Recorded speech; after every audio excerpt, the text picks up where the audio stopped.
ও নবী, আপনি আমারে এমন একটা দোয়া শিক্ষা দেন যেই দোয়াটা আমি নামাজের মধ্যে করব।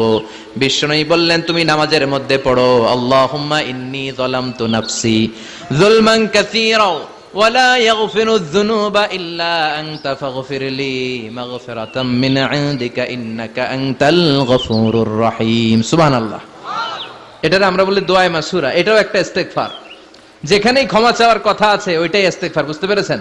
আল্লাহুম্মা ইন্নী যালামতু নাফসি, ও আল্লাহ অনেক জুলুম করেছি, যুলমান কাসীরা, জুলুমের শেষ নাই।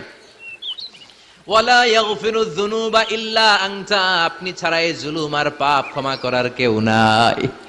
ফাগফিরলি মাগফিরাতাম মিন ইনদিক, নিজ গুণে আমার গুনাহ ক্ষমা করে দেন। ওয়ালা ইয়াগফিরুয যুনুবা ইল্লা আনতা, আপনি ছাড়া গুনাহ ক্ষমা করার দ্বিতীয় কেউ নাই। আমাদের পাপ ক্ষমা করার আর কোন সত্তা আছে? চিল্লায় বলেন, আছে?